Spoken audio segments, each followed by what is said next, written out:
Aku berlindung kepada Allah dari godaan syaitan yang terkutuk, dengan menyebut nama Allah yang Maha Pengasih lagi Maha Penyayang. Wahai orang-orang yang beriman, diwajibkan atas kamu berpuasa sebagaimana diwajibkan atas orang sebelum kamu agar kamu bertakwa, yaitu beberapa hari tertentu. Maka barang siapa di antara kamu sakit atau dalam perjalanan lalu tidak berpuasa, maka wajib mengganti sebanyak hari yang dia tidak berpuasa itu pada hari-hari yang lain. Dan bagi orang yang berat menjalankannya, wajib membayar fidyah, yaitu memberi makan seorang miskin. Tetapi barang siapa dengan kerelaan hati mengerjakan kebajikan, maka itu lebih baik baginya, dan puasamu itu lebih baik bagimu jika kamu mengetahui.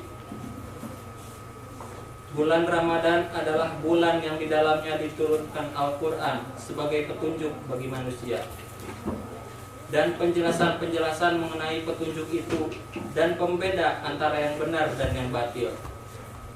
Karena itu, barang siapa di antara kamu ada di bulan itu, maka berpuasalah. Dan barang siapa sakit atau dalam perjalanan dia tidak berpuasa, maka wajib menggantinya sebanyak hari yang ditinggalkannya itu pada hari-hari yang lain. Allah menghendaki kemudahan bagimu dan tidak menghendaki kesukaran bagimu. Hendaklah kamu mencukupkan bilangannya dan mengagungkan Allah atas petunjuknya yang diberikan kepadamu agar kamu bersyukur. Maha benar Allah atas segala firman-Nya. Assalamualaikum warahmatullahi wabarakatuh. Saya membawakan kasih kepada Samsul dan Rizky atas pembacaan dari tilawah. Semoga ya suci yang telah dibacakan dan kita dengar bersama memberikan kebaikan dan pahala bagi kita semua. Amin. Menginjak ke acara selanjutnya, yaitu sambutan dari Ketua KMIH yang akan disampaikan oleh Bapak Irfan. Pada Bapak Irfan, waktu dan tempat yang dipersilakan. Assalamualaikum warahmatullahi wabarakatuh. Waalaikumsalam warahmatullahi wabarakatuh. Alhamdulillahirabbil alamin wa bihi nasta'inu ala syarri Muhammadin wa ala alihi wa sahbihi ajma'in.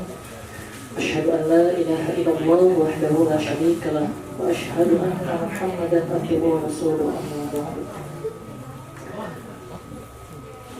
Yang saya hormati Bapak Is dan juga Ahli Ilmu yang akan nanti menyampaikan materinya, dan yang Allah muliakan Bapak Ibu yang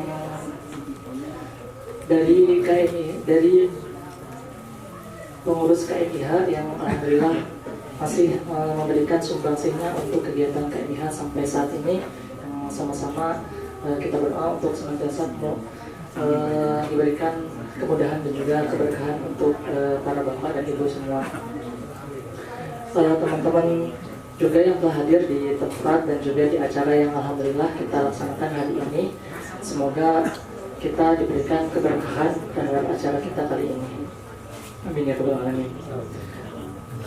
Pertama-tama marilah kita panjatkan puji dan syukur kehadirat Ilahi Rabbi atas limpahan rahmat dan karunia-Nya sehingga kita dapat berkumpul dengan hikmatnya dalam acara dan kegiatan buka bersama tahun 2021.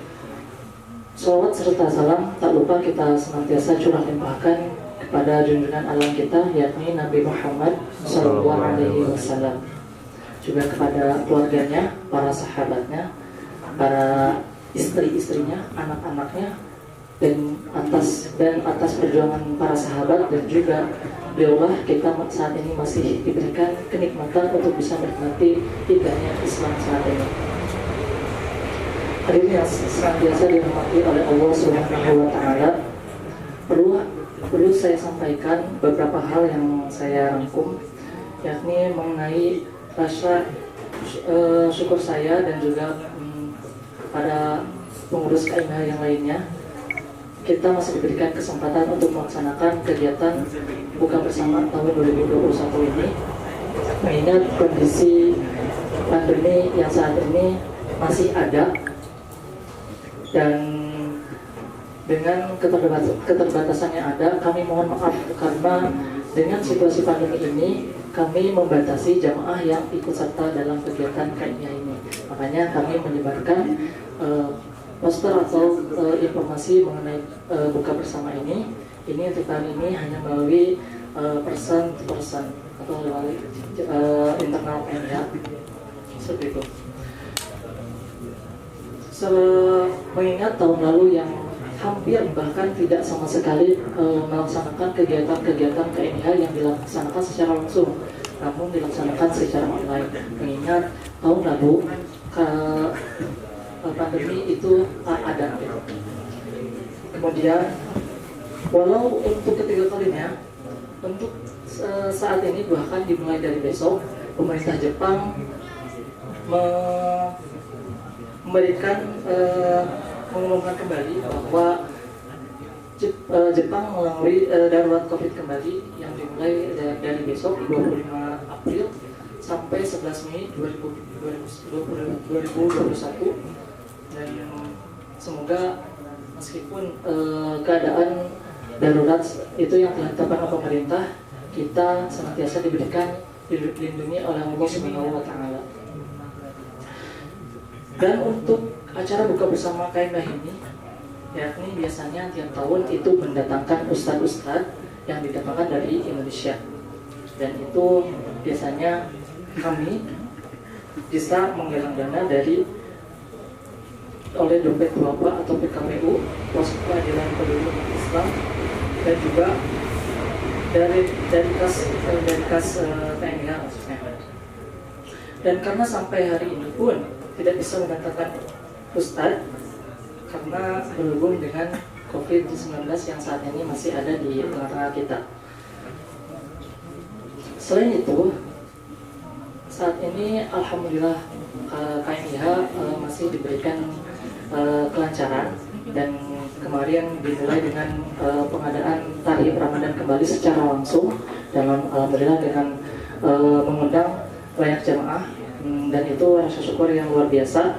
Namun di situasi pandemi ini sangat disayangkan, kami mohon maaf, saya pribadi dan mewakili seluruh panitia untuk membatasi jamaah. Dan KMH alhamdulillah tahun ini juga masih bersinergi dengan kegiatan-kegiatannya, yakni khususnya dalam penggalangan dana dan juga zakat fitrah bagi teman-teman yang ingin mengeluarkan zakatnya di tahun ini. Dan itu bisa dimulai dari sekarang, dan kami batasi sampai tanggal 11 Mei 2021. Kenapa? Ya. Nah itu pesannya, teman-teman bisa lihat, dan insya Allah kita share di Instagram dan juga Facebook Hamamatsu. Teman-teman bisa lihat harga yang ditetapkan oleh pihak keagamaan di Jepang ya, bahwa zakat fitrah dikeluarkan per orang wajibnya 1.500 per jiwa, dan yang lainnya iftar, fidyah, dan lainnya. Dan untuk para jamaah dimohon untuk senantiasa menerapkan protokol kesehatannya di acara kita kali ini. Mudah-mudahan datangnya ke acara ini teman-teman semua dengan keadaan sehat, pulang pun dengan keadaan sehat walafiat, insyaallah. Amin ya rabbal alamin. Dan bagi teman-teman yang dimana nanti kegiatannya akan dilaksanakan sampai larut malam. Teman-teman nanti bisa barangkali kemalaman, dan bagi teman-teman Iwan bisa langsung dilanjut ke kegiatan di masjid. Barangkali teman-teman berlatihan itikaf, insya Allah di masjid juga insya Allah menyediakan sahur bagi teman-teman yang ingin beritikaf di masjid. Mungkin itu yang bisa saya sampaikan karena berhubung waktu juga terbatas. Kurang lebihnya mohon maaf, dan kebenaran itu datangnya dari Allah Subhanahu wa taala dan kesalahan itu datangnya dari saya pribadi selaku manusia. Tapi saya mohon ampun kepada Allah Subhanahu wa taala. Wabillahi taufiq wal hidayah. Wassalamualaikum warahmatullahi wabarakatuh. Jazakumullah khairan katsiran atas sambutannya oleh Ketua KMH. Menginjak ke acara selanjutnya, yaitu acara inti pertama, yaitu kajian sesi 1 yang akan disampaikan oleh Bapak Ilmu dengan tema keutamaan berkumpul dan mempelajari Al-Quran. Untuk sesi pertama ini nanti akan dimoderatori oleh saudara muslim kepada Bapak Ilmu dan juga saudara muslim. Waktu dan tempat kami persilakan. Bismillahirrahmanirrahim. Alhamdulillahirabbil alamin wa bihi nasta'in ala umuri dunya waddin. Shalatu wassalamu ala asyrofil anbiya'i wal mursalin sayyidina wa maulana Muhammadin amma ba'du. Sebelumnya terima kasih kepada MC yang telah mempersilakan saya. Perkenalkan, nama saya Muslim Beryogi. Saya asal dari Indonesia, tentunya dari Brebes, Jawa Tengah. Mungkin ada yang dari Brebes? Ada? Oh, Ini. ada. Oh, ada ya? Ada. Mungkin nanti lain kali kalau mau pulang bisa bareng gitu. Makanya saya tanya. Ya, pada kesempatan kali ini saya diamanai sebagai moderator. Padahal di Jepang ini saya baru 6 bulan ya, baru beradaptasi lah. Tapi kata Mas Irfan biar lebih aktif katanya. Terima kasih atas amanahnya. Sebelumnya apa kabar teman-teman semuanya? Alhamdulillah baik. Baik ya. Di Ramadan yang ke-12 ini mudah-mudahan teman-teman semuanya bisa tetap semangat sehingga kita bisa menyelesaikan Ramadan full 30 hari. Amin ya rabbal alamin. Baik.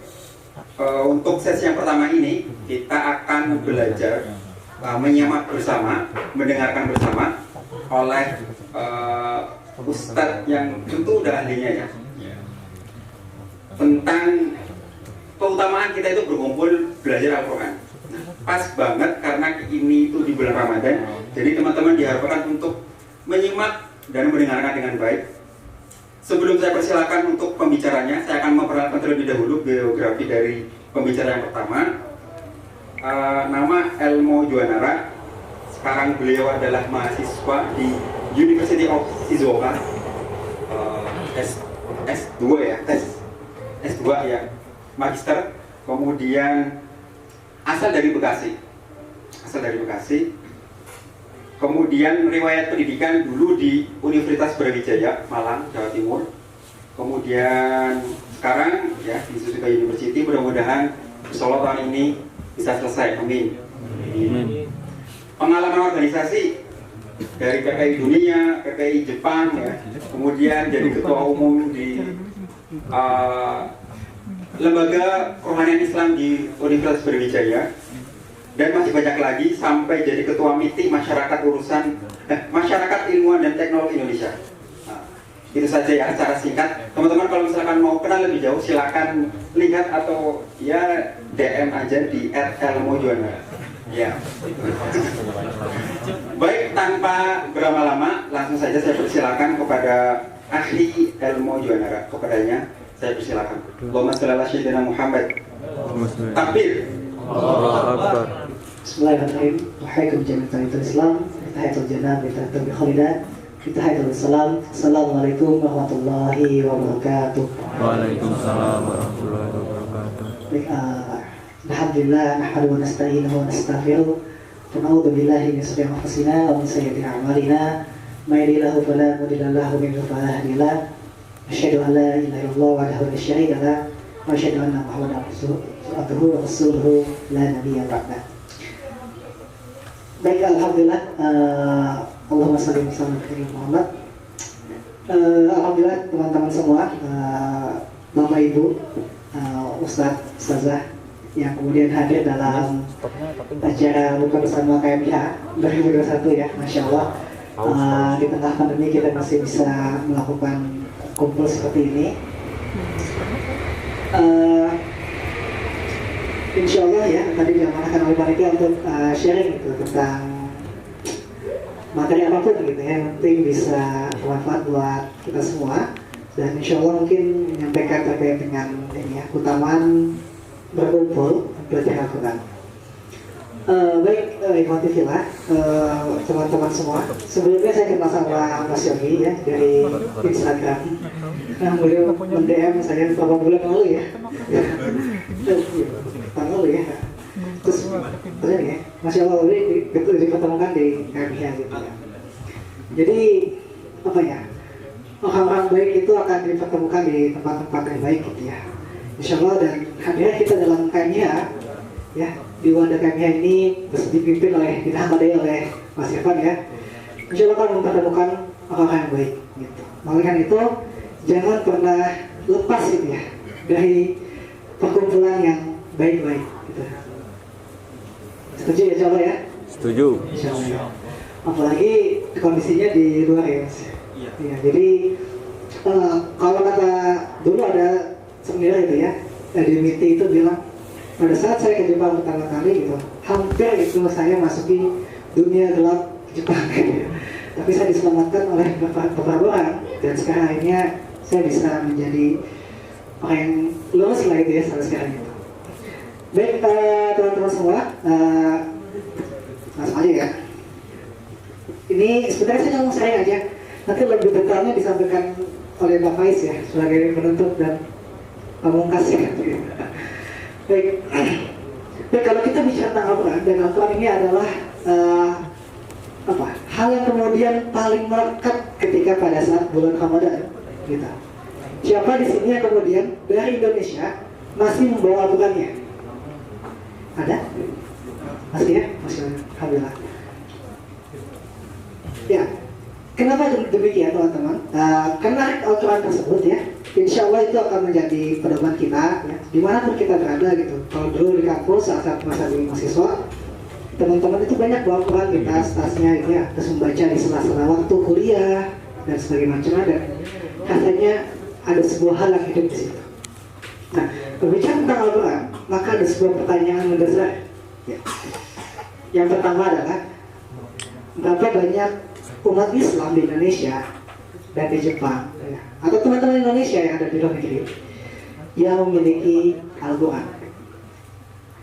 Semuanya ya, hampir di semua rakyat di rumahnya pasti punya Al-Quran, betul? Ya. Ada yang sampai usang gitu ya, ada yang sering dibaca juga, ada yang kalau dibacanya pada saat nauzubillah pada saat yasinan saja gitu ya. Tapi hampir setiap rumah itu punya Al-Quran gitu. Dan percetakan Al-Quran itu ya cukup subur gitu ya. Ada namanya Syamil di Bandung, itu Al-Qurannya dari Al-Quran yang dulu jadul sampai sekarang sudah digital gitu ya, sudah bagus sekali. Ada warna-warnanya ya, berdasarkan tajwidnya gitu. Jadi semuanya punya Al-Quran. Tetapi teman-teman, pertanyaan selanjutnya, berapa banyak umat Islam ya Indonesia yang baca Al-Quran itu setiap hari? Ya. Banyak? Dengan biasa?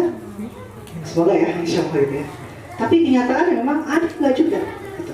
Dari yang banyak kemudian seperti di rumah Al-Quran, berapa kemudian yang baca setiap hari? Dari yang baca setiap hari, berapa banyak yang kemudian memahami dan menghayati Al-Quran? Gitu. Nah, dari banyaknya umat Islam yang kemudian udah memahami dan menghayati, berapa banyak kemudian yang mengamalkan kandungan dan pesan dari Al-Quran? Nah, ini menjadi sebuah menjadi sebuah ironi gitu ya, teman-teman semua bisa dilihat di slide bahwasanya aja lah. Dari semuanya mampu memiliki Al-Quran, tidak semuanya kemudian sampai membaca setiap hari. Dari membaca setiap hari, tidak semuanya kemudian memahaminya. Dan bagaimana sama semuanya mengamalkan kandungan dan isi pesan. Nah, selanjutnya. Nah, sehingga kita kembali kepada kualitas umat Islam masa kini. Next. Ada sebuah statement menarik gitu ya dari John Stone selaku Menteri Inggris. Jadi gini, selama Al-Quran masih di tangan umat Islam, Eropa tidak akan dapat menguasai negara-negara timur. Dalam bukunya ya, rencana pengelolaan Islam dan bantuan kaum muslimin di Indonesia. Artinya kita pernah melihat tidak bahwasanya ketika Yahudi gitu ya, Israel gitu, sebenarnya mereka dalam hal misionaris tidak ingin kemudian memisahkan umat Islam dengan agamanya, tidak ingin kemudian membuat umat Islam itu lepas dari agamanya, tapi cukuplah kemudian menjauhkan dia dari Al-Quran. Itu menjadi misi yang sukses baginya. Gitu. Oleh karena itu, ya di sini sebenarnya selagi Al-Quran masih tangan umat Islam, maka Eropa tidak akan dapat menguasai negara-negara timur. Oleh karena itu, tantangan di saat ini adalah 4F, gitu ya kan? Ya, 4F itu fun, film, food, gitu. Fashion gitu ya. Itu menjadi tantangan di zaman sekarang. Ya kalau kita bicara tentang para pemikiran, gozo, fikir gitu ya. Bahwasanya dilemahkannya umat Islam saat ini bukan kemudian kamu harus pindah ke agama, tidak. Tapi cukup dijauhkannya perlahan-lahan dari Al-Quran, ya. Itu kemudian membuat mereka sukses misinya. Ya, teman-teman semua, ya, saya mengajak juga kawan-kawan semua, dekatnya kita dengan Al-Quran, ya, itu dapat membuat kita terjaga dalam insya Allah kebaikan. Nah, dari Rasulullah SAW bersabda, ya Tuhanku, sesungguhnya kaumku telah menjadikan Al-Quran ini sesuatu yang diajukan. Jadi Rasulullah bersabda bahwasanya zaman dulu ketika Al-Quran diturunkan di Mekah gitu ya, pertama kali turunkan secara langsung dan banyak kemudian yang mengacukan Al-Quran. Padahal ini adalah kitab yang kemudian menjadi pedoman. Nah ini kita masuk bagaimana aku tahu belajar Al-Quran. Yang sampaikan hadis saja ya. Baik, yang pertama ya. Jadi sebaik-baik kalian adalah orang yang belajar dan mengajarkan Al-Quran. Ya. Jadi dari hadis riwayat Bukhari ya, sebaik-baik dari kalian adalah yang belajar dan mengajarkan Al-Quran. Jadi alhamdulillah bahwasanya kita di sini berkumpul ya untuk mempelajari Al-Quran. Tadi dibacakan ayat-ayat Al-Quran dalam rangka untuk kemudian mentadaburinya, disampaikan sahih tilawahnya dalam rangka mentadaburinya. Yang kedua, ya, Rasulullah SAW bersabda, bahwa siapa yang belajar satu huruf dari Al-Quran, maka ia akan mendapatkan 10 kebaikan. Ya, jadi dikatakan, tidak mengatakan alif lam mim itu satu huruf, tetapi alif satu huruf, lam satu huruf, dan mim satu huruf. Masya Allah ya. Kalau kita dikatakan bahwa siapa baca satu huruf dari Al-Quran dapat 10 kebaikan, maka di bulan Ramadan, apalagi ketika kita mempunyai target-target besar, maka itu akan berlipat-lipat ganda. Ada seorang ustadz menyampaikan kisahnya gitu ya. Dia bapak ini agak selengean gitu ya. Dia nggak pernah, hidupnya nggak pernah baik. Dia mempunyai seorang putri gitu ya. Putri yang kemudian itu baik. Nah, seketika bapak ini mengalami mati suri gitu. Mati suri di dalam mimpinya itu gitu ya, beliau dikejar ular besar dan kondisi sangat tidak menyenangkan sana. Ketika itu bapak itu bukan bangun dan akhirnya kembali lagi hidupnya gitu ya, dan menyampaikan kepada putrinya gitu, apa maksud dari mimpi saya gitu ya. Ternyata gitu ya, mimpinya itu ya, ular besar ular yang ada itu adalah amal buruknya gitu. Tapi dalam mimpi tersebut juga ya, dia melihat ada secercah cahaya gitu ya, yang kemudian menolong dia di sana. Ternyata di situ adalah amal baiknya.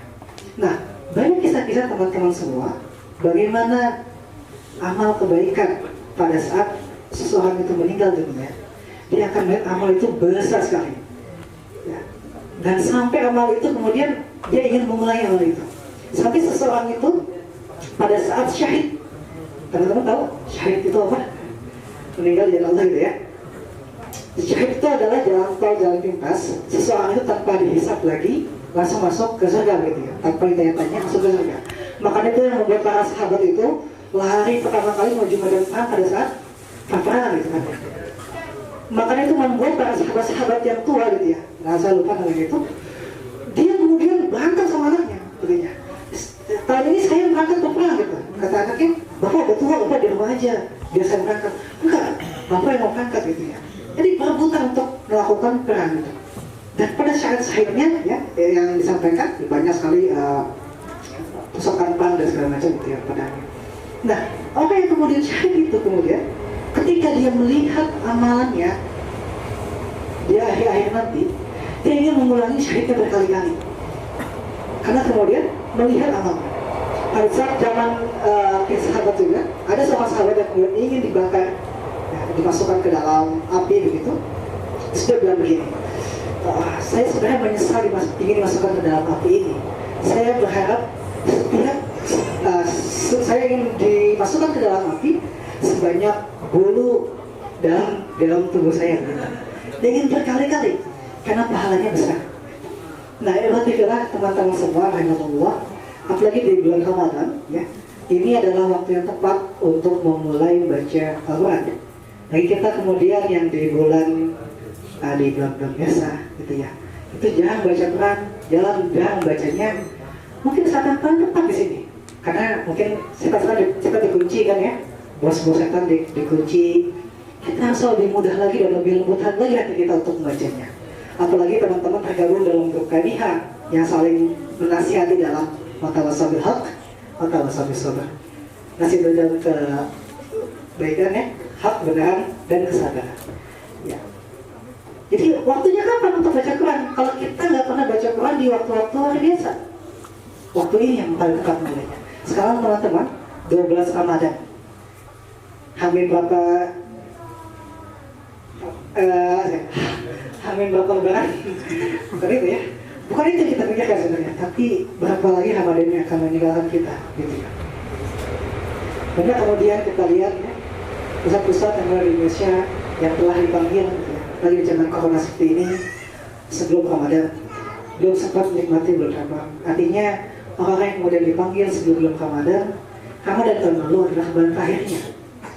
Bagi kita kemudian adalah keberuntungan yang sangat besar bisa menikmati di bulan Ramadan seperti ini. Walaupun saya aku banget ya, di Jepang ini sulit sekali juga itu untuk mendapatkan rohaninya. Kalau di Indonesia di masjid tinggal duduk sebentar, ya ada teman-teman baca tilawah, baca Quran, kita semangat jadi, berarti baca tilawah. Misalnya teman-teman saya tuh, ya itu kayak fastabiqul khairat ya, berbuat kebaikan.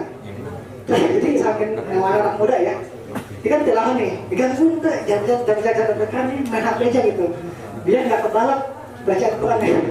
Sakit gitu ya, jadi itu bercandaan biarannya. Jadi dengan kondisi demikian, teman-teman mungkin yang ada di fatwa yang sama, di apa ya, dengan dimensi yang sama, mungkin bisa sama-sama saling menyemangati di bulan Ramadan. Kebaikannya sangat-sangat banyak, gitu ya. Hadis selanjutnya, oke, apa lagi? Nah ini ya, nah orang yang baca Quran dan ia benar dalam bacanya, maka ia akan bersama para malaikat yang mulia. Dan orang yang baca Quran dengan terbata-bata, Anda sampaikan ya Pak.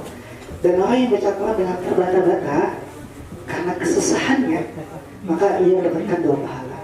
Sehingga tidak perlu berkecil hati ya. Ya kita semua yang kemudian masih belajar Al-Quran, ada sebuah kebaikan juga yang Allah berikan. Maka tidak nol gitu ya. Ini bukan SBMPTN yang kalau benar dapat 2, yang salah minus, tidak ya. Tapi kalau teman-teman Allah akan melihat prosesnya di sana. Kapan teman-teman mempelajarinya saat ini? Mungkin kalian sudah mempunyai tempat untuk belajar, gitu ya. Mungkin di Pak Satius mungkin itu ya. Nah ini ya, Rasulullah SAW bersabda, bacalah Quran karena sesungguhnya dia akan datang pada hari kiamat sebagai penolong bagi umatnya. Kemarin kawan saya di status WA story itu nulis status WA ya, nggak dimasukin kan saya. Intinya gambar Al-Quran terus bilang gini, ya biasa lah, meme itu ya, meme gitu ya. Pada saat kita masukin ke neraka, terus tiba-tiba ada yang pada kita gitu misalkan, mau kemana? Kita ke surga yuk gitu. Siapa itu? Nyata itu Al-Quran.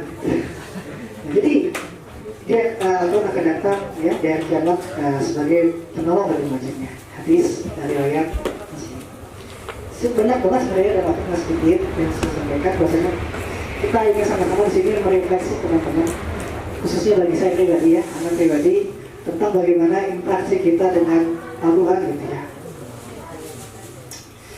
Jangan sampai kemudian Al-Quran ada di rumah kita ya, nah itu hanya sebagai pelajaran saja dan istighfar yang banyak-banyak gitu ya. Bagi kita yang datang ke Jepang ya, tidak ada niat sedikit pun untuk bawa Quran gitu yang ada di Indonesia. Kalau benar terlanjur tidak bawa, istighfar melakukan segera membeli mushaf yang ada di sekitar sini. Ada dengan Al-Quran tadi, saya sampaikan di awal. Ya, karena dengan Al-Quran tadi, mana nih? Ya. Dengan Al-Quran tadi, ya, negara-negara Timur Islam itu tidak dapat ditaklukkan. Terakhir nih, bukan? Ada sebuah kisah ini ya, ini sebuah kisah udah. Pada saat itu, Andalusia kalau salah, tentang rambutnya Andalusia. Andalusia di mana ya? Spanyol ya? Bukan di Portugis. Spanyol. Andalusia di Spanyol ya. Ini bahasanya saya bahasakan ya. Ada seseorang yang ingin melakukan musik ya, melakukan kota Andalusia. Jadi ketika Andalusia ditaklukkan oleh Tarik bin Ziyad, gitu ya. Kan udah musuh bagus ya katanya. Terus tiba-tiba dikirimlah musuh gitu ya untuk memata-matai kondisi umat muslim di saat di Andalusia. Dikirimlah spy kata-kata spy. Gitu ya. Pas dikirim di dalam sana, ternyata di sana ada dua orang anak muda yang saling memurojaah hafalan Qurannya. Terus habis itu dia balik lagi ke sana ke bosnya. Lapor bos, umat Islam di Andalusia masih kuat. Kita belum bisa melakukannya. Terus beberapa tahun lagi dikirim lagi itu ke Andalusia. Nah saat itu dia melihat sekelompok ibu-ibu yang sedang gosip gitu ya. Nanya misalkan, ibu belinya di mana bajunya? Oh tadi itu ada diskon loh di sana gitu. Ini lagi malam itu di ini mesin cucinya murah gitu. Jadi omongannya udah kayak gitu, ya kan? Terus dibalik ke sana. Umat Islam udah mulai goyang kayak gitu ya. Tapi satu sisi dia melihat juga ada seseorang anak pemuda muslim yang masih memanah di sana. Dia bilang di situ masih ada anak muslim masih mana gitu. Tapi satu sisi sudah ada yang goyang di sana. Katanya kita belum bisa melakukan umat Islam di Andalusia gitu. Akhirnya bahwa kemudian dikirim lagi kembali seperti tadi, dan dia menemukan gitu ya di Andalusia itu ada seorang pemuda yang sedang termenung di bawah pohon di pinggir danau, bukan danau, kan ya? Ya, pada saat ditanya, ya pemuda, kenapa sih merenung di sana gitu? Apa jawabannya? Ya, saya habis diputus cinta gitu. Ya. Dia tahu, wah masalahnya anak muda ini adalah masalah hati gitu kan? Langsung dia dengan sumringah balik ke bosnya dan melaporkan, ya bos, ini saat yang tepat untuk melakukan umat muslim. Hal itu juga Andalusia diserang ya, dan kemudian kabut kembali Andalusia.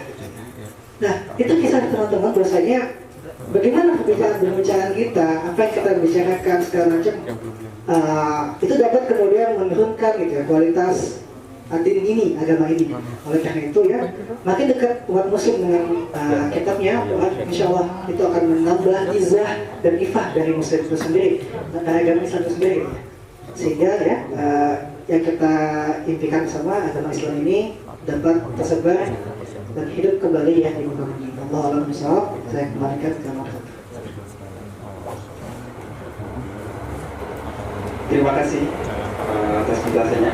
Bagian tadi penjelasan yang sangat luar biasa, Masya Allah, bisa menambah wawasan, ilmu pengetahuan baru untuk kita semuanya di bulan yang suci ini. Selanjutnya, teman-teman mungkin ada pertanyaan. Karena waktunya terbatas, jadi nanti satu aja ya yang bertanya. Monggo silakan angkat tangan kalau ada yang mau ditanyakan. Sama mempelajari Al-Quran, kemudian di cover tadi ada tulisan di bawahnya berada di bawah naungan Al-Quran. Nah, yang itu di bawah naungan Al-Quran. Nah, yang ingin saya tanyakan adalah berkumpul yang paling dekat itu adalah keluarga. Nah, informasi yang saya dengar itu Akhi Ilmu kan sekarang sudah berkeluarga dan alhamdulillah membawa keluarga Akhi Ilmu lengkap di Jepang bersama istri dan putra. Nah, bagaimana cara Akhi Ilmu sebagai pemimpin keluarga untuk mengumpulkan anggota keluarga di dalam keluarga Akhi Ilmu untuk senantiasa berada di bawah naungan Al-Quran. Terima kasih. Wassalamualaikum warahmatullahi wabarakatuh. Adalah yang lebih senior, yang lebih banyak pengalaman dengan anak-anak lebih banyak gitu ya. Dan anak dewasa, lagi anak sampai Al-Quran, mungkin beliau tepat menjawab gitu, karena saya juga masih baru memulai rumah tangga dan masih kecil dan udah hafal Quran juga. Ya, yang pasti gitu ya, mungkin dengan istri sama-sama berkomitmen gitu untuk tetap merutinkan saling mengingatkan dalam baca Al-Quran sehari-hari gitu ya. Karena memang tadi sekali lagi kesibukan mungkin dan berbeda lingkungan yang mendukung membuat kita sangat mudah untuk jauh dari Al-Quran gitu. Kalau di Indonesia tadi kita masih aja ada tilawah, kita masih akan termotivasi untuk tilawah juga. Setiap tarawih ada ceramahnya dan pasti bahas Al-Quran, Al-Qadar, dan akhirnya termotivasi. Di sini nggak ada. Oleh karena itu ya minimal saling mengingatkan kepada istri untuk baca Al-Quran dan tilawah gitu ya. Dan tetap motivasi istri untuk gabung grup Odot sebenarnya. One day one juice gitu ya. Odot ya, ada grup WA ya. Itu saling mengingatkan. Walaupun memang itu ada yang kontra, artinya ini ria nanti amalan kalau bikin ria nanti segala macam gitu kan ya. Tapi saya ambil positifnya bahwasanya dengan kita gabung di grup ada motivasi bersama gitu. Nah saya sekarang mungkin teman-teman kayaknya buat sendiri gitu mungkin boleh juga tuh kan. Jadi ada sebuah lima. Jadi minimal deh saya membantu kawan saling istri gitu untuk saling support terhadap membaca Al-Quran, baca dulu gitu ya dari mulai situ. Itulah. Kemudian terkait hidup di bawah Al-Quran ini sebenarnya kata-kata yang diambil dari bukunya ya. Saya kutip dalam bukunya Malik Ibarik ya. Ya tunjuk jalan gitu ya. Di situ beliau itu buku yang beliau tulis pada saat beliau di penjara gitu ya. Muncullah gitu ya selain tafsir gitu, tapi juga muncul buku itu Malik gitu ya. Tunjuk jalan dan keterkaitan iman. Nah jadi sebenarnya dengan hidup di bawah Al-Quran tulis beliau itu ya kita dapat menemukan jati diri sebagai seorang muslim ya. Termasuk dalam lingkup keluarga terkecil yaitu dengan sama-sama mengingatkan untuk terus minimal ya sama-sama baca Quran satu hari nggak lepas gitu ya walaupun tanpa ayat saja ya ideal 1 juz satu hari gitu ya karena para sahabat selemah-lemah iman para sahabat itu bisa menghatamkan Al-Quran dari kecil ya sedikit itu 1 bulan satu kali 1 bulan berarti seharinya 1 juz itu selama iman sahabat yang paling rendah gitu ya. Nah makanya saya bilang nggak ada generasi terbaik lagi selain sahabat karena itu generasi yang paling baik udah gitu. Kita mau melakukan mereka nggak akan bisa gitu. Tapi kita coba getting closer gitu ya mendekati mereka sedikit demi sedikit dan apa yang bisa kita lakukan tadi kalau bisa satu halaman dong kalau nggak bisa minimal mendengarkan 2 tahun gitu. Insyaallah semua menjawab. Baik, terima kasih. Semoga bisa menjawab atas pertanyaannya. Ya, sayang sekali karena waktunya terbatas. Jadi itu tadi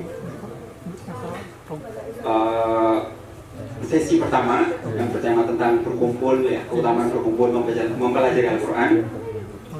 Dan selanjutnya adalah mungkin kesimpulannya dari saya sebagai moderator sedikit.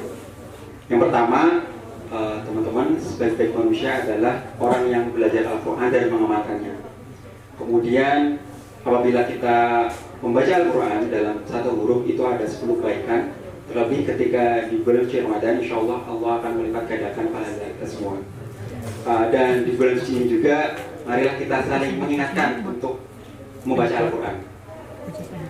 Itu tadi sesi pertama, dan terakhir ada closing statement dari ahli ilmu. Terima kasih. Yang saya mohon maaf sebelumnya atas kesalahan dalam penyampaian ada yang berkenan. Tidak lebih, tidak bukan untuk sama-sama menyampaikan kesalahan kita ya terhadap kitab yang kemudian diwasiatkan oleh Rasulullah SAW. Kalau kita memegang dua hal ya, kata Rasulullah SAW, insya Allah dia tidak akan tersesat dalam hidup. Gitu ya. Jadi pertama adalah Al-Quran dan As-Sunnah ya, Al-Hadis gitu ya. Jadi dari salah satu dari dua adalah Al-Quran dan Ramadan adalah bulan diturunkan Al-Quran. Sangat rugi sekali kehilangan kalau dia tidak bisa punya orientasi yang baik. Di sini sampaikan tentang keberkahan waktu teman-teman semua gitu ya. Orang ada yang mengatakan kalau kita baca Quran maka waktu kita terulang. Sesungguhnya orang yang banyak baca Quran insya Allah maka 1 juz, 2 juz per hari ya. Ulang tiba-tiba hidupnya dimudahkan ya. Ketemu dosa dimudahkan, kerjanya dimudahkan, tiba-tiba lancar kegiatannya. Itulah dinamakan dengan keberkahan waktu ketika baca Quran. Logikanya makin banyak baca Quran makin banyak waktu yang terhabiskan.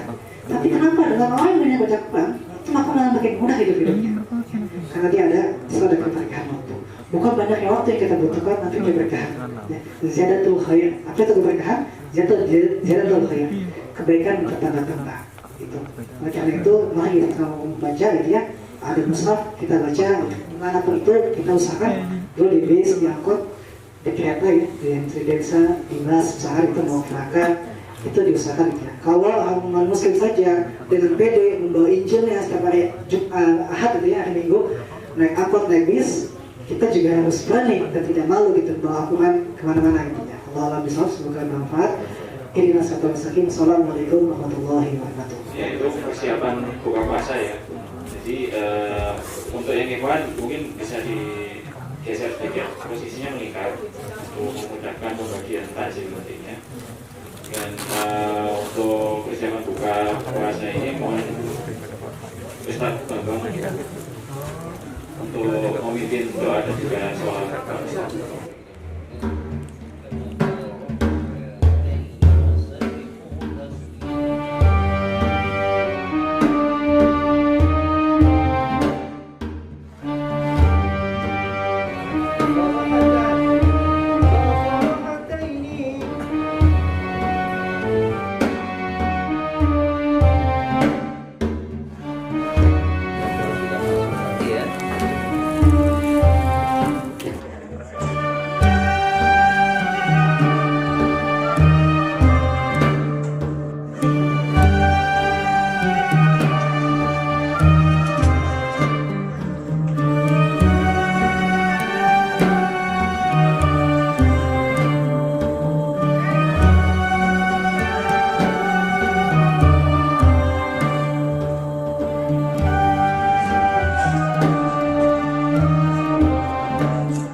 sedikit saya akan membacakan profil dari pemateri kita pada saat kali ini. Beliau adalah Pak Fahid Kusnaim, lahir di Jakarta, dan untuk alamat di Indonesia-nya beliau ini berdomisili di Depok. Beliau profesinya sebagai pendidik ya, lalu asesor tenaga listrik juga. Beliau saat ini sedang melanjutkan studi S3-nya di Shizuoka Daigaku, Universitas Shizuoka, di bidang elektro. Kemudian beliau juga sudah berkeluarga, mempunyai seorang istri dan anak, dan mempunyai 3 putra.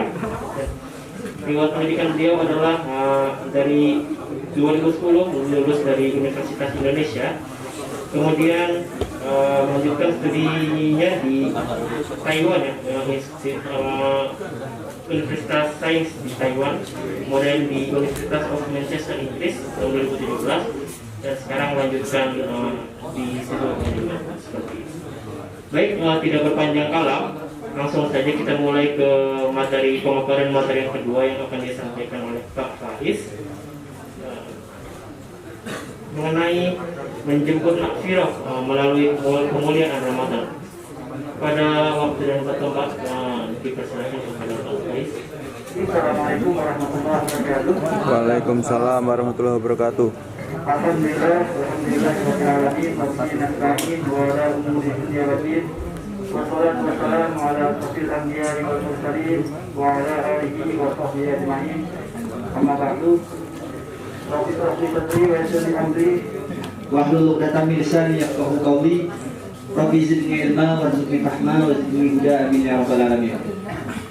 Yang saya hormati pembina KMIH Nusa Tenggara, yang saya hormati para sesepuh KMIH, ada Ustaz Bambang dan Ustaz Yus, para pengurus KMIH, Kang Irfan dan tim, dan juga para sahabat semua, baik ikhwan maupun akhwat, baik bapak, ibu maupun anak-anak yang hadir. Mudah-mudahan Allah catat ikhtiar kita untuk hadir di sini, silaturahim di sini sebagai pemberat timbangan kebaikan kita.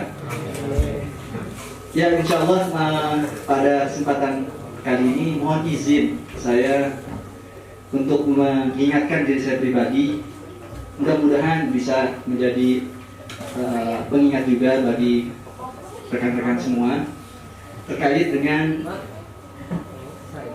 kemuliaan Ramadan, ya, terkait dengan menggapai atau menjemput maghfirah di bulan yang mulia Ramadan ini. Ada dua pendekatan yang akan saya sampaikan pada kesempatan kali ini. Pertama, why-nya, dan yang kedua, how-nya. Ya, pertama adalah why-nya. Mengapa kita perlu menjemput maghfirah di bulan yang suci ini? Mungkin kalau misalnya slide ini kurang jelas, Bapak Ibu bisa ngeceknya di grup ya. Jadi ada misi suci yang Allah berikan kepada kita, khususnya kepada orang mukmin, itu di surat At-Tahrim ayat 6. A'udzubillahi minasyaitonirrajim. Bismillahirrahmanirrahim. Ya ayyuhalladzina amanu qu anfusakum wa ahlikum nar. Ila akhir ayat. Terus.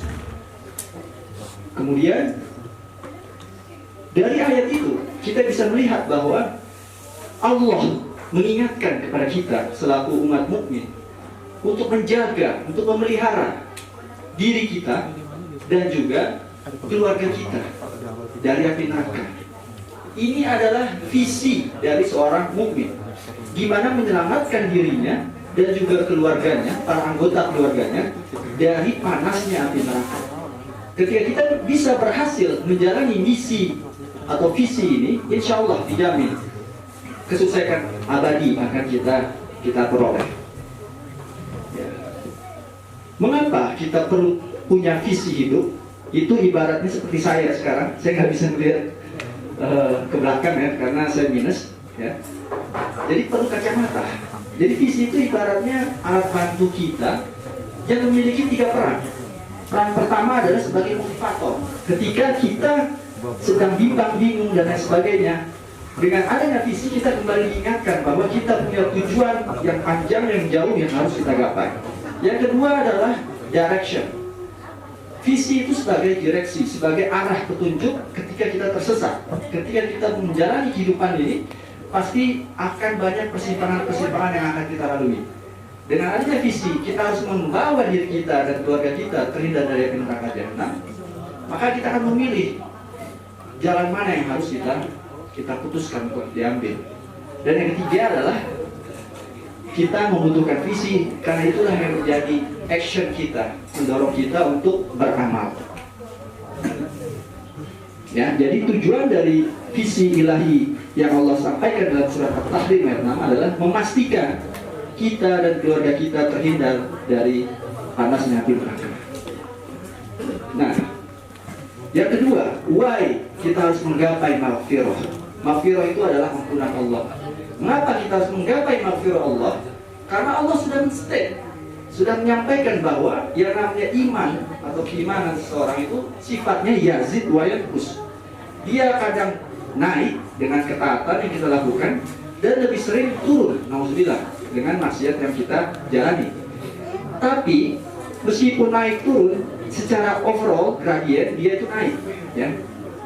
Turun naiknya lebih banyak, turun naiknya lebih banyak. Jadi kalau kita lihat dari jauh, meskipun ada ripple naik turun, tapi overall gradiennya naik. Itulah yang diharapkan dari seorang mukmin, ya. Kondisi keimanan naik turun ini digambarkan oleh Allah dalam surat Ali Imran ayat 173. Alladzina qala lahumun nasu innan nas qad jama'u lakum fakhshawhum fazadahum imana wa qalu hasbunallah wa ni'mal wakil. Ya. Di situ diingatkan dalam ayat ini bahwa dengan kita melakukan ketaatanlah keimanan kita akan meningkat. Dan Allah disampaikan dalam surat ini juga, dalam ayat ini, bahwa kita akan mendapatkan banyak ujian untuk mengecek sejauh mana kita beriman. Tapi yang perlu digarisbawahi di akhir ayat ini adalah hasbunallah wa ni'mal wakil. Cukup Allah sebagai penolong dan Dia adalah sebaik-baik pelindung. Yang ketiga, mengapa kita perlu menggapai maghfirah di spesifik time ini, yaitu bulan Ramadan? Karena Ramadan adalah waktu yang sangat mulia. Tadi sudah disampaikan oleh Mas Elmo bahwa di bulan ini, tadi juga Ustaz Bambang menyampaikan, berbagai macam kegiatan kita, amal kita itu dilipat gandakan dari 10 sampai 700. Jadi alangkah sayangnya kalau misalnya kita tidak bisa mensyukuri kesempatan emas ini untuk menggapai maghfirah Allah. Ya. Jadi kita tahu bahwa sekarang sudah fase kedua dari bulan Ramadan. Kemarin yang rahmat kita sudah lalui bersama. Sekarang masuk malam ke-13, malam maghfirah. Mudah-mudahan apa yang kita lakukan di 12 malam kemarin itu bisa menjadi usaha kita untuk mencapai maghfirah Allah nanti. Amin. Jadi kita tahu bahwa Ramadan adalah bulan yang mulia. Mengapa? Karena di antara malamnya ada satu malam kemuliaan. Inna anzalnahu fi lailatul qadar wa ma adraka ma lailatul qadar, dan seterusnya. Jadi di malam Ramadan ada satu malam yang mulia, di mana di malam itu Allah menurunkan Al-Quran langsung satu buku ke langit bumi melalui malaikat Jibril. Ya, itulah disebut dengan bulan mulia, karena disitulah diturunkannya Al-Quran satu buku. Meskipun nanti pada saat turunnya ke Nabi Muhammad berangsur-angsur sesuai dengan kondisi dan waktu yang tepat. Selain itu juga pada saat malam Lailatul Qadar, pada saat malam mulia itu juga Allah menetapkan keputusan-keputusannya kepada hamba-hambanya. Itulah kenapa disebut dengan malam Qadar atau malam takdir. Itu adalah kemuliaan dari bulan Ramadan, karena di situ diturunkan Al-Quran dan ditetapkannya takdir hambanya. Sehingga harapannya dengan 3 step. Pertama adalah rahmat, kemudian yang kedua maghfirah, yang ketiga adalah itskum minan nar atau terbebasnya dari api neraka jahanam. Mudah-mudahan kita bisa menggapai predikat takwa. Kenapa? Karena itulah harapan kita semua. Kita bisa terbebas dari api neraka, menjadi hambanya Allah yang disebut sebagai hambanya yang bertakwa. Kemudian mudah-mudahan itu why-nya jelas ya. Kenapa kita harus menggapai maghfirah? Karena tadi kita sebagai umat manusia memiliki sifat yang menyebabkan kita untuk bisa berbuat salah, sehingga kita membutuhkan kasih sayang Allah berupa maghfirahnya agar kita bisa menjadi hambanya yang bertakwa.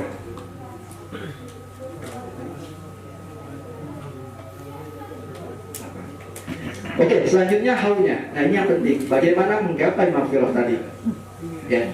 Jadi karena tadi kita sudah mendapatkan gambaran bahwa Ramadan adalah bulan yang mulia di mana berbagai macam kebaikan dilipat gandakan, maka kita mungkin bisa menganalogikan Ramadan ini dengan ladang yang subur. Ya, ladang yang subur. Nah, di sini ada keyword yaitu kata kerja atau action atau beramal. Ya. bahwa kita tahu yang namanya menjemput itu adalah action, ya. Kita nggak bisa mendapatkan maghfirah hanya dengan duduk-duduk saja, tapi kita harus berjuang, berusaha, ikhtiar. Kemudian tadi visi hidup kita agar terpelihara, memelihara diri kita dan keluarga kita dari api neraka, itu juga kata kerja. Maka tidak salahnya jika kita menjadikan Ramadan ini sebagai bulan kerja kita.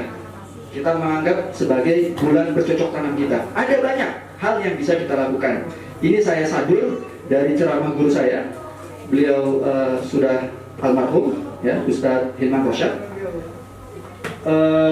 Beliau menganalogikan ada 10 pohon kebaikan yang bisa dicocok tanamkan di bulan Ramadan yang mulia ini. Yang mudah-mudahan harapannya nanti pada saat kita selesai bulan Ramadan, pohon-pohon itu bisa berbuah.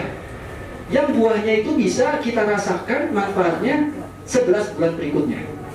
Jadi goal dari Ramadan itu bukan hanya pada saat Ramadan saja, tapi lebih ke arah gimana sustainability-nya, bagaimana kebermanfaatan, gimana yang kita lakukan di bulan Ramadan itu bisa sustain, bisa istiqomah di 11 bulan berikutnya, sehingga pada saat waktu bercocok tanam datang kembali, kita siap lagi untuk mencharge spirit kita sehingga bisa lebih baik lagi di 11 bulan selanjutnya. Yang pertama adalah mengakhirkan sahur. Jadi sahur itu ternyata definisinya adalah waktu sepertiga malam terakhir. Jadi dia term waktu. Jadi kita sebaiknya dengan mengakhirkan sahur ini kita terjaga, kita aware, kita sadar bahwa kita paham Allah di sepertiga malam terakhir itu sedang turun ke langit bumi. Kita bisa minta apa saja, segala hajat kita di waktu tersebut. Maka sudah saatnya sebagai seorang muslim, sebagai seorang mukmin, kita mengoptimalisasi waktu sahur tersebut, ya. Di waktu sahur tersebut bisa kita lakukan dengan curhat ke Allah, kemudian kita bisa qiyamul lail, mungkin ada yang belum sholat hajat, kemudian doa, zikir dan sebagainya. Dan yang tidak kalah pentingnya adalah makan sahur. Karena pada waktu sahur itu adalah keberkahan, ada keberkahan Allah. Di situ malaikat berkumpul mendoakan. Jadi kalau kita makan sahur apapun, minum, kurma, nasi, insya Allah ada berkah yang Allah berikan di situ. Jadi jangan sampai kita nggak makan sahur. Usahakan meskipun kita telat bangun, ada yang kita makan, ya.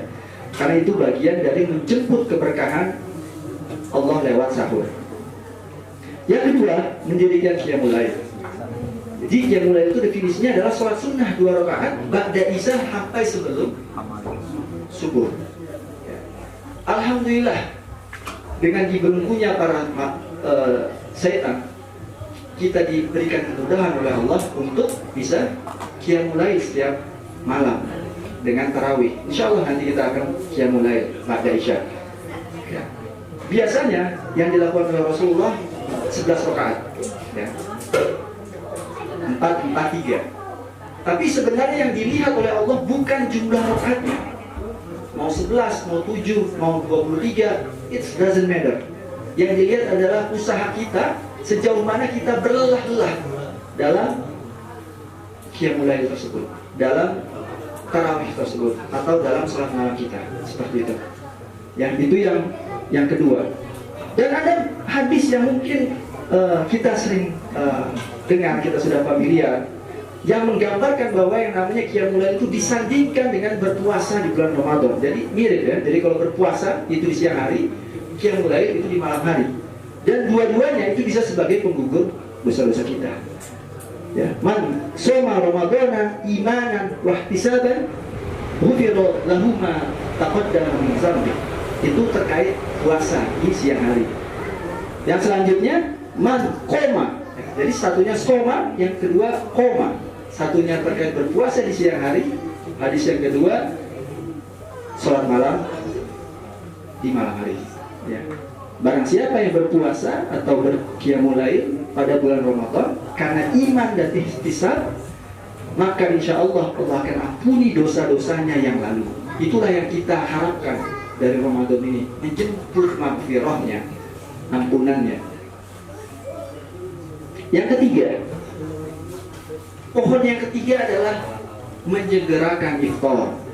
Ya, jadi apapun kesibukan kita, ketika kita sudah memasuki waktu iftar, disunahkan segera berbuka.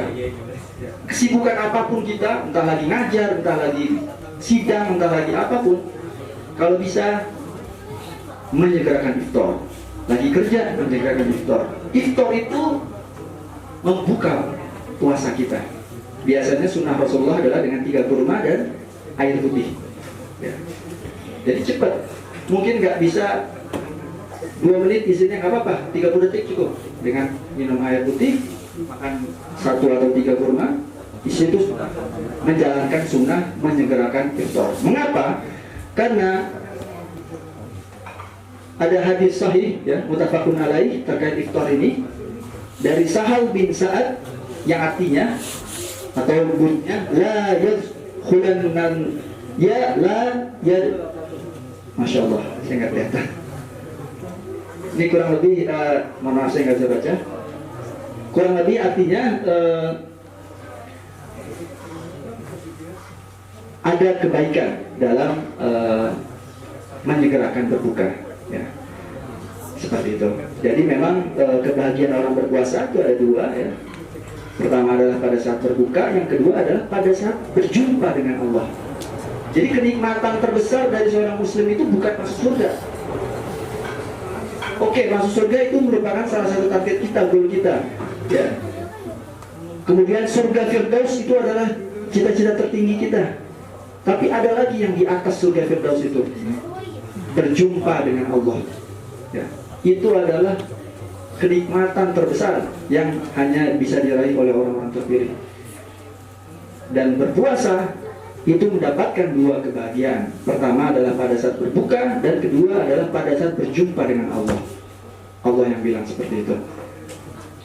Yang ketiga, yang keempat adalah tilawah Quran. Tadi sudah disampaikan oleh Mas Elmo terkait keutamaan-keutamaannya yang sangat banyak. Mungkin saya percepat, ya. Jadi kita tahu bahwa Al-Quran adalah kalam Allah. Sebaik-baik ada hadis, ya, yang menyatakan bahwa sebaik-baik kamu adalah yang mempelajari Al-Quran dan mengajarkannya. Tidak harus banyak-banyak, 1, 2, 3 ayat cukup, ya. Dan terus berkembang. Seperti itu. Mengapa? Karena memang di bulan Ramadan ini, mengapa mulia? Karena disitulah diturunkannya Al-Quran. Mengapa Rasulullah SAW lebih dari nabi-nabi yang lain? Kalau misalnya mau kita bandingkan, bukan bermaksud membandingkan, tapi karena apa? Karena memang Allah menurunkan Al-Quran melalui Nabi Muhammad. Mengapa Jibril lebih? Karena melalui malaikat Jibril Al-Quran diturunkan. Jadi Al-Quran itu memiliki keutamaan yang sangat mulia, sehingga hamba Allah yang dekat dengan Al-Quran insya Allah juga akan kecipratan mulianya. Mudah-mudahan dengan tilawat Al-Quran yang kita jaga konsisten, itu bisa mendatangkan maghfirah dan memuliakan kita. Yang kelima, berzikir dan berdoa, ya. Zikir doa itu artinya mengingat Allah. Zikir yang paling bagus adalah dengan sholat.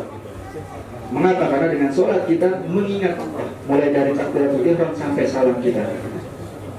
Sebaiknya memang zikir kita lakukan setiap saat, tapi ada waktu-waktu khusus yang memang menjadi waktu dilipat gandakannya kebaikan-kebaikan balasan kita, yaitu pada saat pagi dan petang, menjelang syuruk dan menjelang berbuka. Disitulah terjadi pergantian piket malaikat malam dengan siang dan malaikat siang dengan malam. Sehingga ketika kita memohon kepada Allah melalui zikir doa kita pada waktu tersebut, mudah-mudahan Allah ijabah lebih cepat, karena yang mendoakan bulasif malaikat.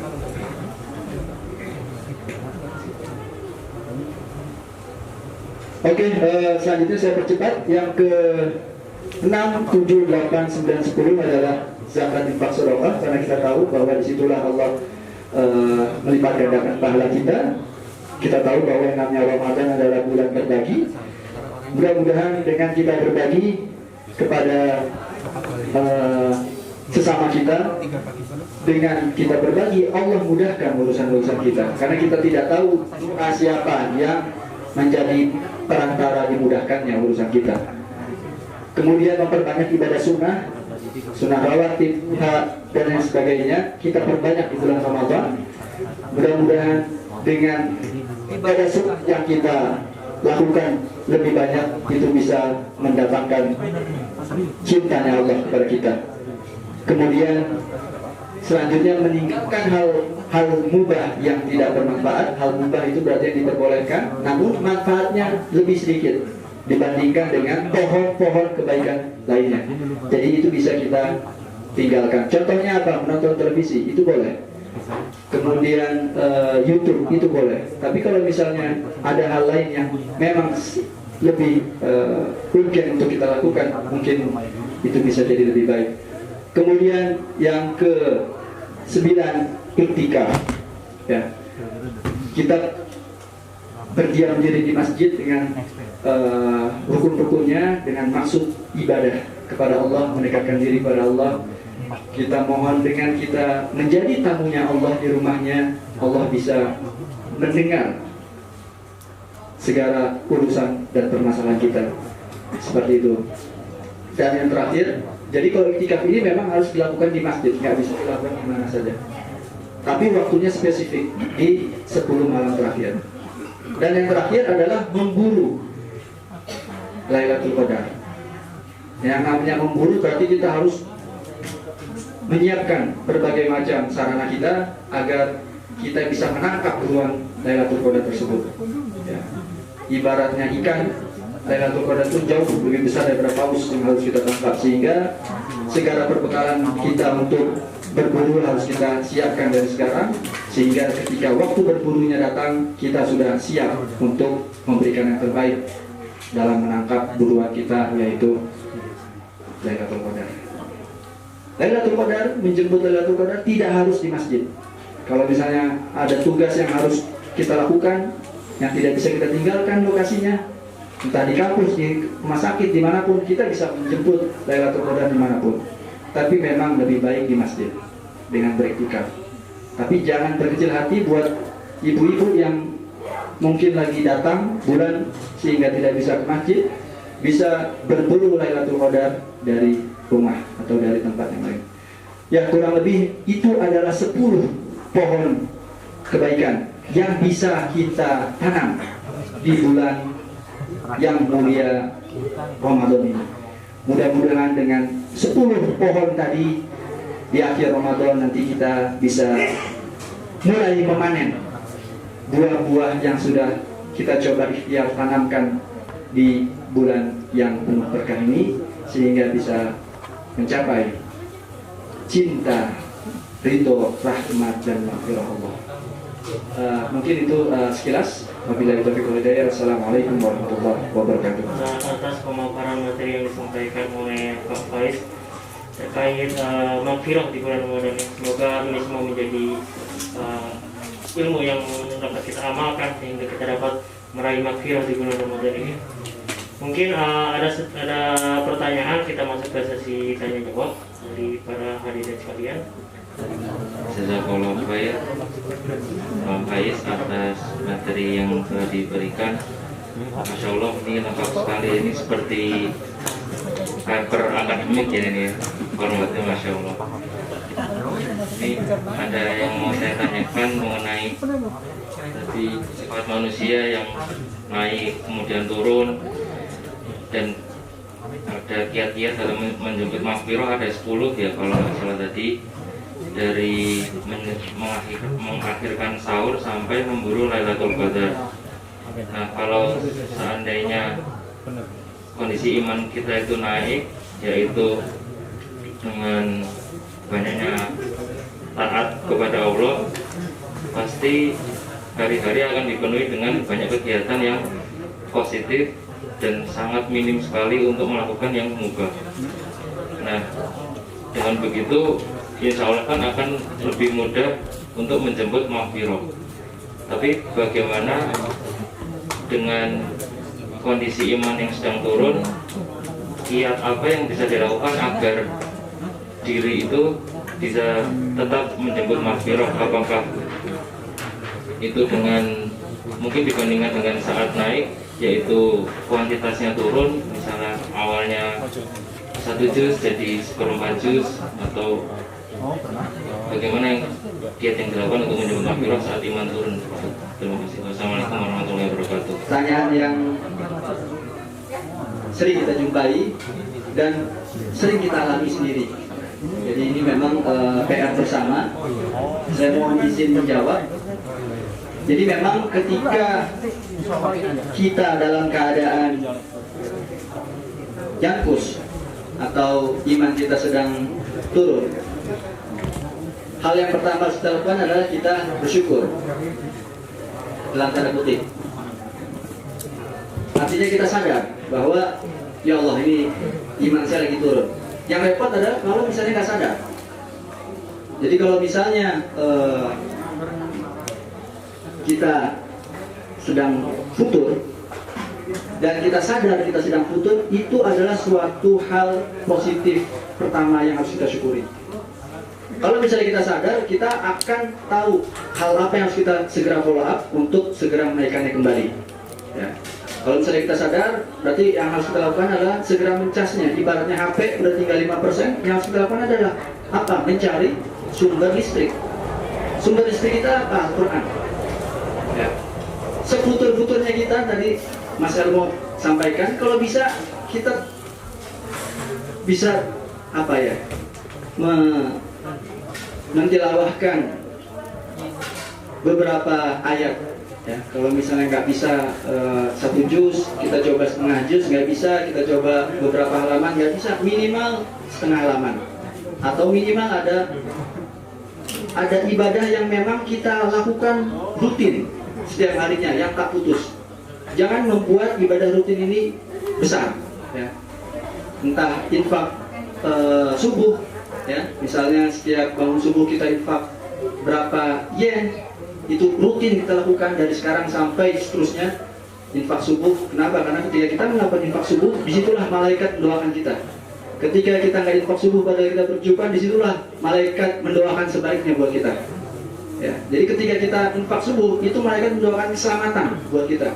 Itulah yang salah satu mungkin yang bisa kita lakukan, hal kecil tapi rutin kita lakukan. Entah sunnah kita, kemudian entah duha kita, entah tilawah kita, intinya harus ada hal rutin yang meskipun kondisi kita futur, tetap gak kita tinggalkan. Kalau misalnya kita susah untuk melakukan itu, kita bisa bersilaturahim. Ya, kita lihat kira-kira orang yang bisa mencas kita dari luar. Kalau yang tadi pertama itu mencas kita dari dalam, mengembalikan kembali keimanan kita dari intrinsik, dari dalam. Tapi kalau misalnya susah karena memang mungkin terlalu rendah kadar baterainya pada saat itu di kita perlu bantuan dari luar. Gimana caranya? Entah teman kita, entah guru kita. Makanya kita disitulah perlu bergaul, memiliki teman-teman baik. Jadi tadi kita harus punya amalan yang rutin yang kita lakukan meskipun kecil, sehingga itu bisa membangkitkan, bisa menjadi senjata kita untuk meminta kepada Allah agar Allah kembalikan kita pada jalan yang benar. Yang kedua, kita butuh teman, kita butuh guru, kita butuh lingkungan yang bisa mengingatkan kita dari luar. Dari dalam kita lakukan, dari luar kita lakukan, insya Allah naiknya akan lebih cepat. Seperti itu. Wallahu a'lam.